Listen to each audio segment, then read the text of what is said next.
This is Steve A, and this is the Iron Maiden enclosure.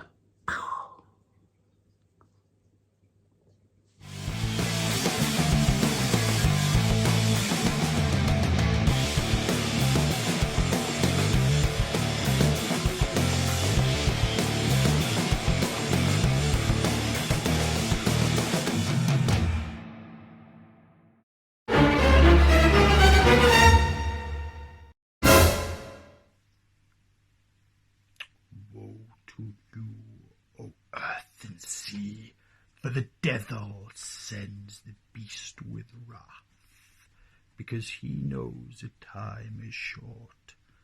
Let him who hath understanding reckon the number of the beast, for it is a human number. Its number is 666.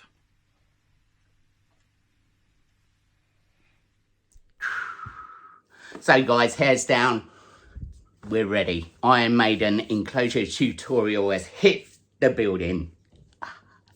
I've been really massively excited about doing this build. I've been a massive Iron Maiden fan since I was a teenager.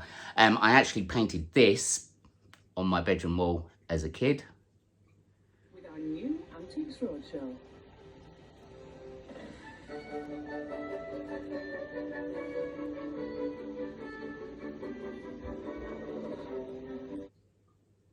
And when I was in my 30s, I had exactly the same picture tattooed on my arm. I'm still a massive fan.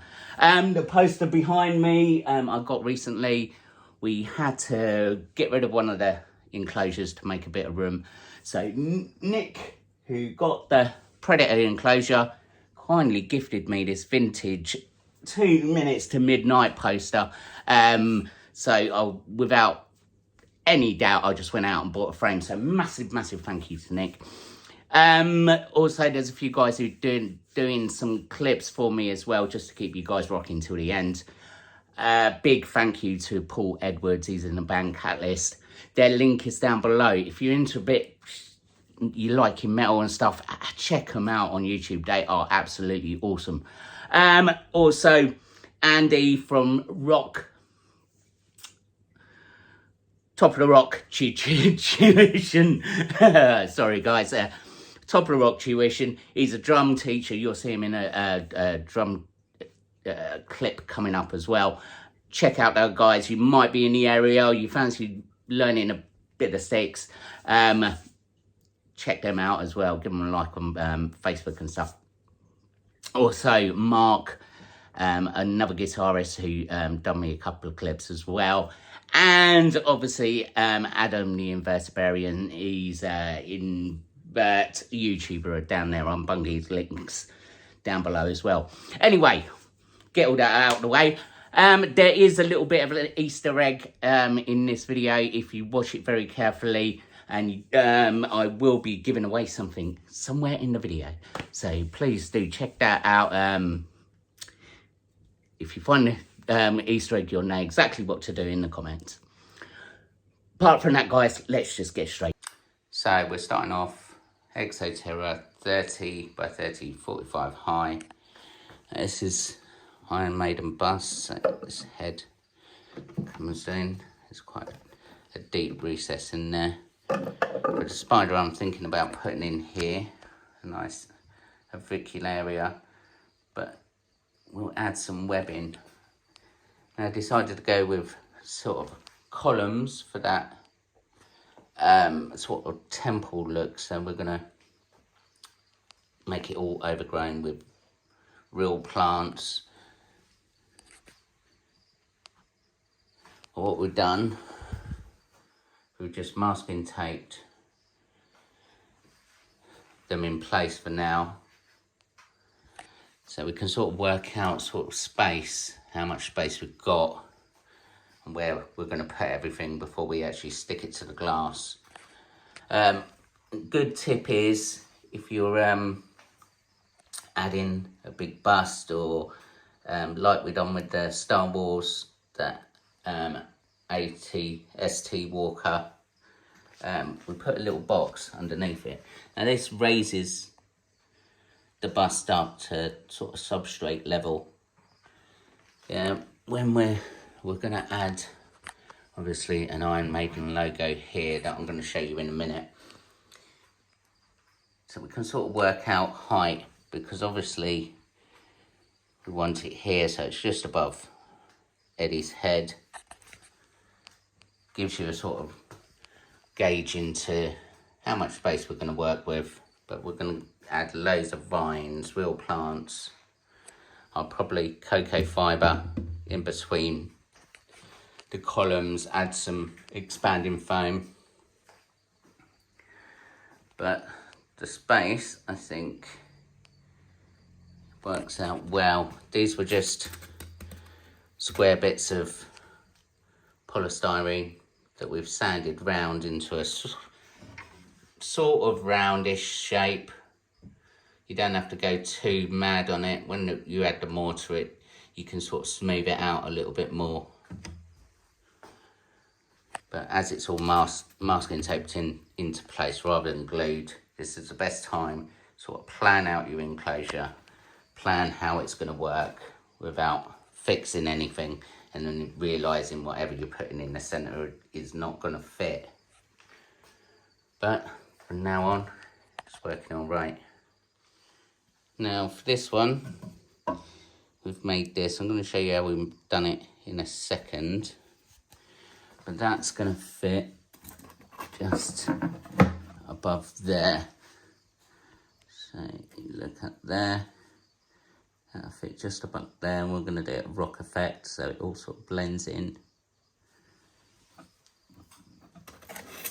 there. So what we've done here, I've got a good friend, Mark Massoon. He 3D printed these, so it was on a little base with raised letters, which I wanted. And this is like tile grout. So if you look there, this is the one we're going to go for. I had a few, he sent me a few of these, so I had a little practice and play.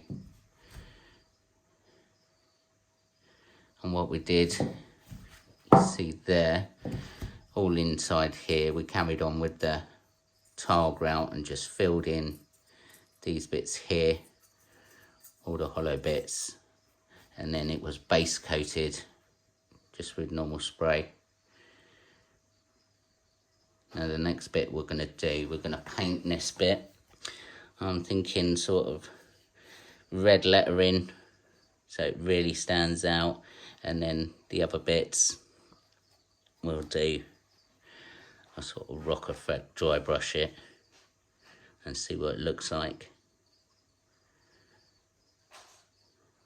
We've left it black, you won't actually see anything. It's pretty easy. You could probably, if you're going for doing a logo or something out of on the back of your thing, you can't get hold of a 3D printer friend, you could probably cut it out of a like solid piece of polystyrene with say a soldering iron or stuff. But I really wanted the logo to be perfect. There's plenty of people out there that do 3D printing now. So if you, I don't know, post on Facebook, there's surely going to be someone out there who could help you out. But I'm liking the way the letters are raised, so it's really going to stand out.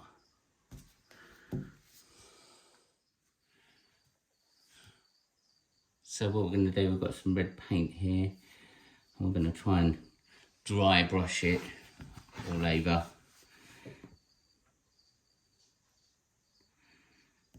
Just picking out the details really. Dry brushing is like not barely any paint on your paintbrush, and you just take it over really slowly. And then we're going to build that up more and more.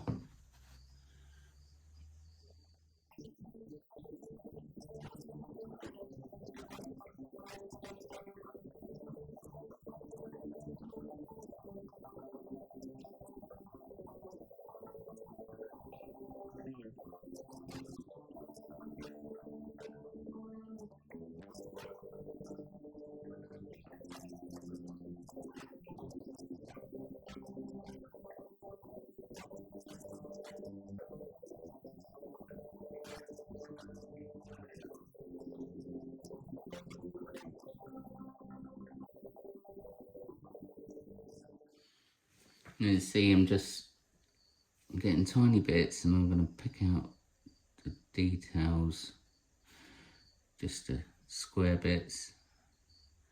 I'm going to leave it to dry and then come back and have another look, maybe add a different colour, red, just so the logo stands out a bit, but I think it's going to stand out pretty well.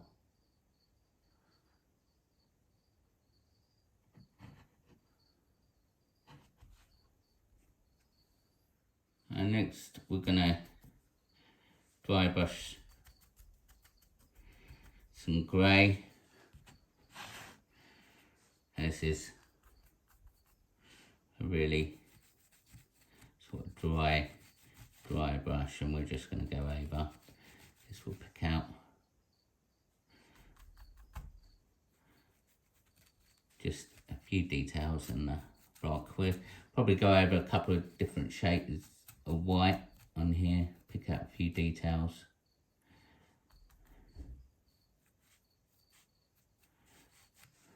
You can see it's just starting to build up. This bit is a real slow bit. You've got to have a bit of patience, just don't add too much at once.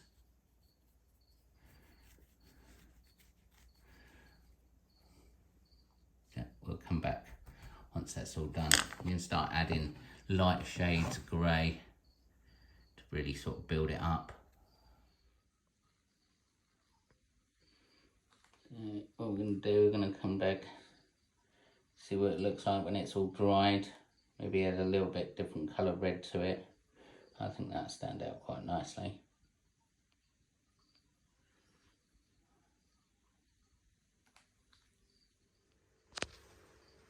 So guys, what we've done, hot glued all these into place. I've decided to go with like brickwork effect.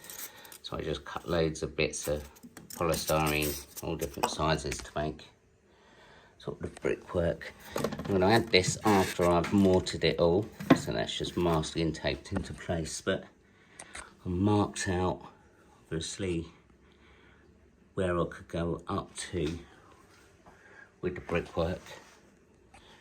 So we'll take that out, so masking taped up. Then we're going to mortar all this up the sides and the top. Obviously without this inside, but I think we've done all our measuring, got it pretty level. So once all this is mortared up, it should look all right. I didn't want it all uniform, so they're all sort of different sort of sizes. I think that adds to the effect.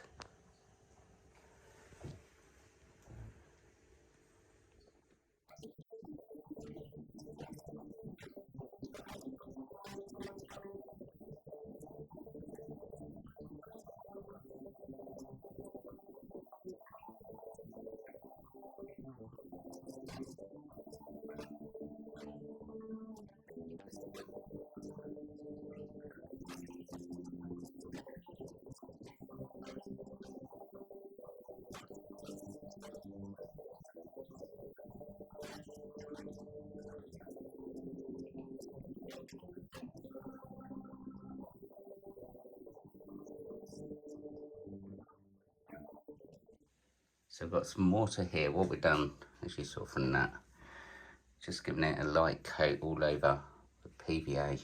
This should help the mortar stick. Sometimes it just slides off and can be a bit difficult. So we used a bit more PVA on there to help the mortar stick. So we're going to go around with all the mortar and try and make it as neat as possible. It's going to be a little bit tricky, this one, getting it all right. We're probably going to have to do it in 3 stages.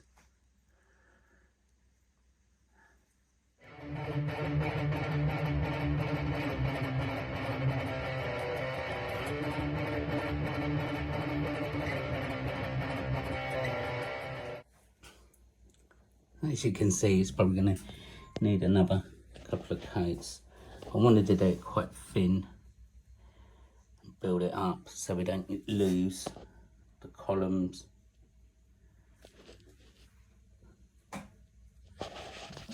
Remember to go down to the bottom of here, so we seal it all off. We've only got enough. I'm gonna leave it for a bit, let it set for a bit, and then we'll do the other two sides. You do it too quickly, and obviously if you turn it on the side, because it's still quite wet, we've done it quite a wet mix, probably would fall out in place. Yeah, it's looking all right. So guys, you can see the sort of effects that we're going for. But let it dry for a bit. So now we're putting on the second coat of mortar. We're going to put a couple of coats on this. But obviously, if you, I'll demonstrate, we've got a little bit on a knife. If you applied that at the top there, you see there, where I can see, I've just added it with the knife. So what we do, we've got a brush, obviously we've got the brush, and we're just going to gently dab it, like so, and the application mark has disappeared. Plus, with the columns, it's sort of given a nice effect. We've hidden any application marks, because once it dries, it's pretty impossible to get rid of it, and we want it as realistic as possible, but it is messy. So what we're going to do, or my advice to do, once you get to this point, you put your second coat on, go around it with a baby wipe, sponge, clear off any bits of the glass that are covered. Obviously, this bit here, we're going to have the Iron Maiden logo, but the side bits, these glass bits, they're all going to be cocoa fibre, so they're going to be covered, but it's going to be a lot easier for me to actually apply the HA6 silicone when this glass is clean. But it's really, really easy to clean off at this stage. So gentle wipe off, make sure you don't destroy any background. But yeah, that's looking all right. Only thing is now we're going to have to leave it for a few days, probably 2 days, till it's dried out completely. We'll have a good close look at it, make sure we've covered all the polystyrene. If not, we'll have to go over once more. If you're going over again, because sometimes even if you're using the same bag of mortar and you patch fill, you can get sort of different colours where you've patched it.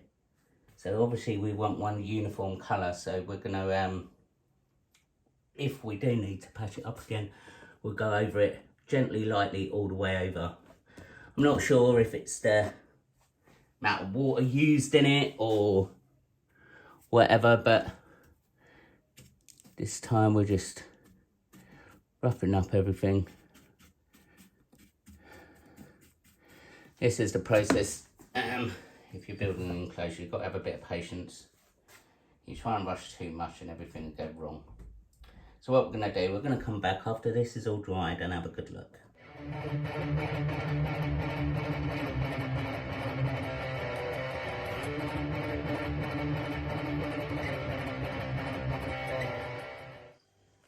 So guys, we had a massive change of plan. Obviously, we done that logo there. Should have gone there. But to be honest, it just didn't blend in with the background. So you saw the 3D print. So what we basically did is obviously covered around the 3D printed letters with the mortar, and then left just the outline sticking out from the front, which we painted black. And I think we've actually done it a world of good. It just didn't go. I loved the idea of that, but if you look at it with the background, it just didn't blend in. And being a fan, I really wanted this to be perfect. So, next stage now, we've just got to leave this to dry. And then we're going to start cocoa fibre in the side bits, around the front of there. And then we're going to add a couple more bits. But we're nearly at the finish line, guys.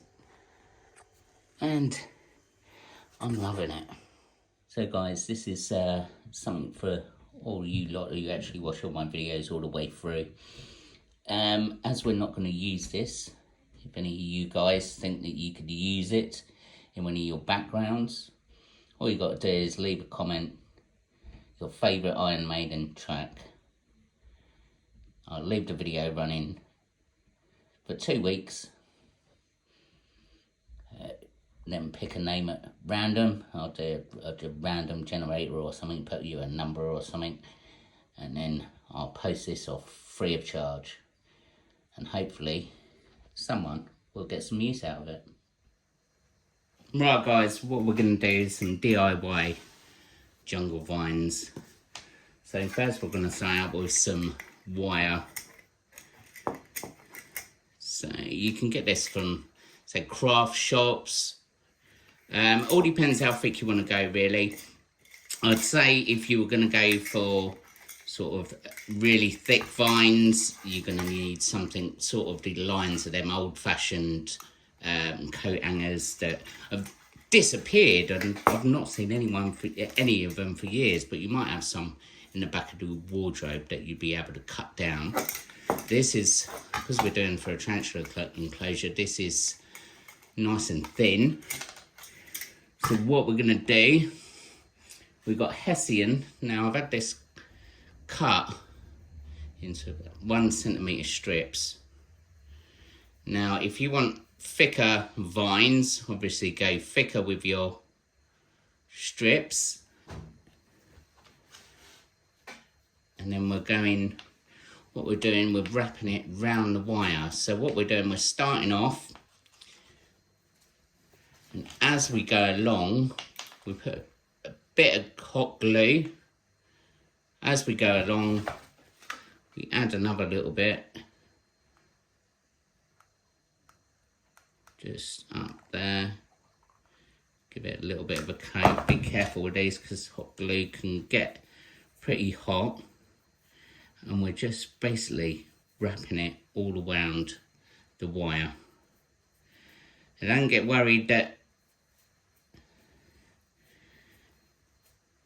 it's all going to be tatty with loads of bits hanging off. We're going to trim that off till it gets to something like this. You just take a bit of scissors, any straggly bits. And this Hessian is quite a wide Hessian, but it's all I had at the minute. Until it's all coated. It is basically, you get your wire, bit of hot glue, all the way along, and then you just wrap it round. Got to be a little bit quick with this so the hot glue doesn't go off straight away.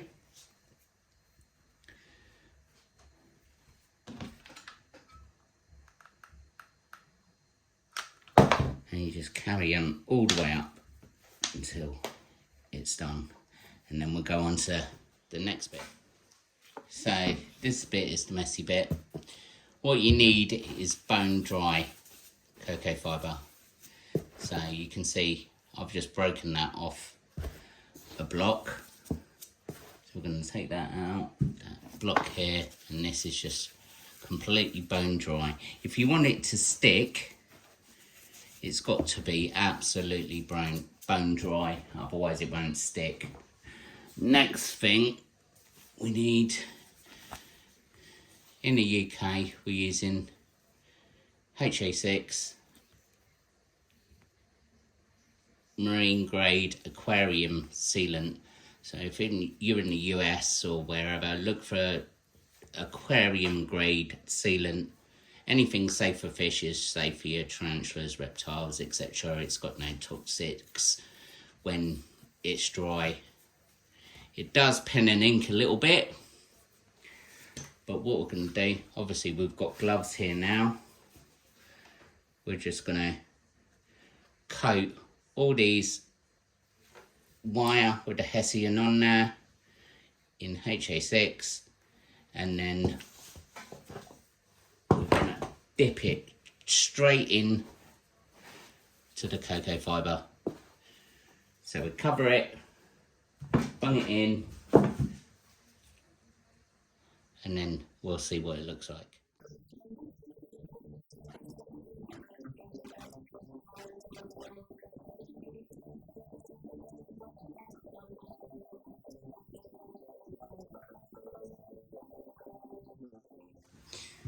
So there we go. What we're going to do, we're going to leave that in there nice and thin, but you can see how cool that looks. Only use a little bit out the tube of the HA6, so it's pretty cheap. It's also good if you're doing a background and you've got a bit left over and you don't know what to do with it and you don't want to waste it. Make some jungle vines.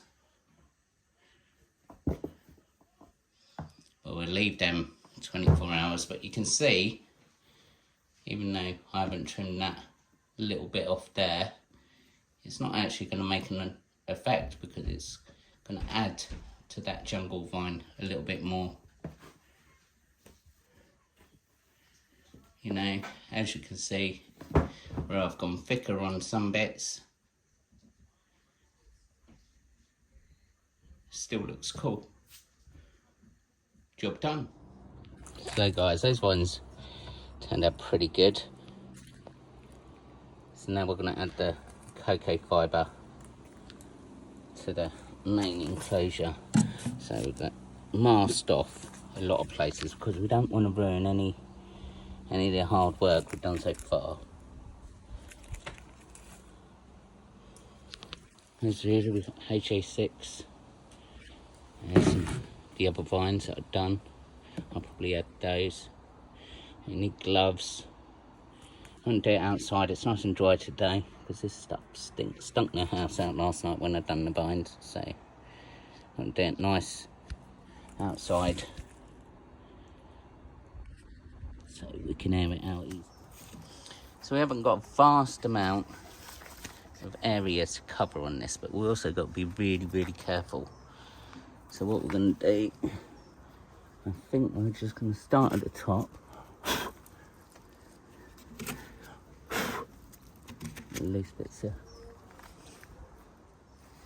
Right, so here you see we've added all the silicone. So now we're just going to smear it around and add the bone dry cocoa fibre. So we've got to be quite quick with this one, and we'll come back.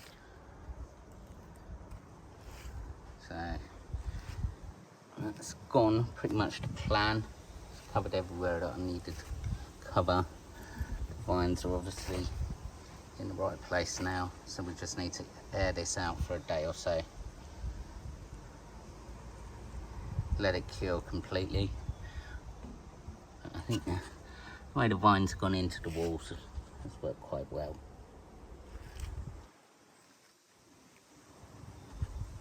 Steve, when you asked me to do Phantom of the Opera, sing once again with me a strange duet, my powers over you grow stronger, yeah, and still you turn from me to glance behind. The Phantom of the Opera is here, inside your mind. I might have got a little bit confused.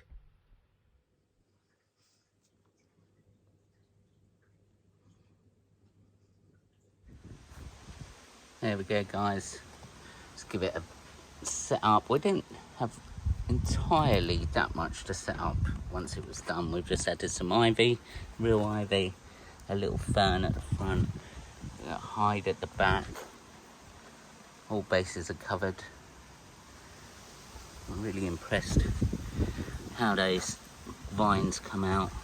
I think the way they come up and sort of tangle round and then join at the top. I think it's really giving it that overgrown look, or hopefully.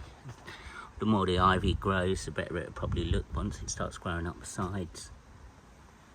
I'm really happy with it.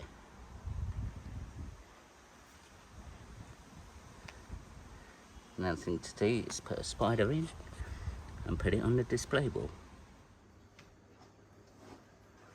So, here we go.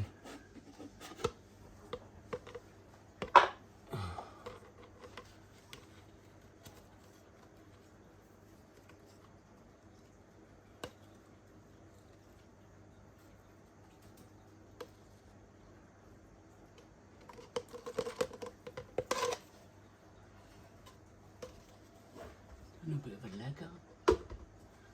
It's in. So there we go. She's in. Female Avicularia quittata, or whatever it is. You know what I mean. But the reason I chose this one is we have another female in here, and you can see the webbing she's done in there. So hopefully this one will keep up with appearances and do some cool webbing in there, which will make it look awesome. So, as you know, if you watch this channel, there's only one thing left to do.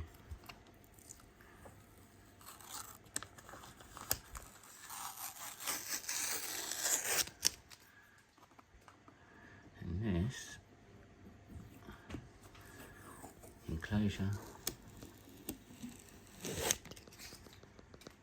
finally completed.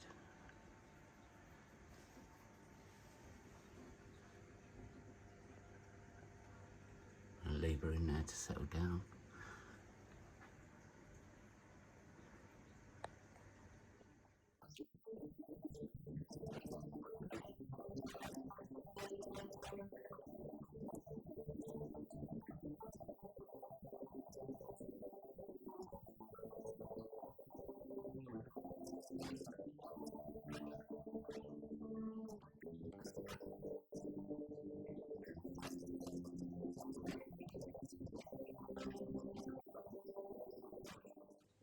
So guys, I really hope you like that enclosure. If we just go up a little bit, it's up on the top shelf now. It's a bit sad to see the Predator one go, but I think I'm sort of getting rid of some of the older ones. I think my style's changing a little bit. I'm certainly learning a whole load more. I learned a hell of a lot with the Goonies one, and I've really sort of turned a corner. Next year is a mission for me. I'm hoping to get my own stand at the BTS show next year. I'm going to be squirring, building away, little enclosures, big enclosures and everything, and just trying to make a go of it, sort of thing. Anyone who knows me very well knows that my wrist got arthritis and all that sort of stuff, so my wood machining days are pretty sort of numbered, maybe. So we've got to really think about doing something for the future. So fingers crossed with that. We're gonna test the waters with the BTS and see how we do, and if it does well, we'll carry on. Apart from that, guys, we are working at the minute on the Dusk Till Dawn enclosure. Really excited about this. Really got a really cool idea in my head. Please stay tuned for that one. If you've just come just for the Iron Maiden one and you want to see some of this crazy horror enclosures, if we just move that out of the way carefully, any of that stuff, up, down, yeah, any of that stuff. Everything in there has all been done for tutorials. Maybe you copy it, maybe you'll get a few ideas. Please do check out some of the other videos. Apart from that, guys, a massive thanks you to everybody who done all the clips. A massive thank you to all you guys for all your support. You absolutely rock. Thought I'd wear my hair down today because we are Maiden in it. Apart from that, as usual, comment down below if you're commenting down below and you did find that Easter egg in the middle. There is a little giveaway. I will actually add a little box of something. If the winner is in the UK, I'll probably bung in a spider of my own collection in there as well. Maybe try and sort something out for the USA as well. But yes,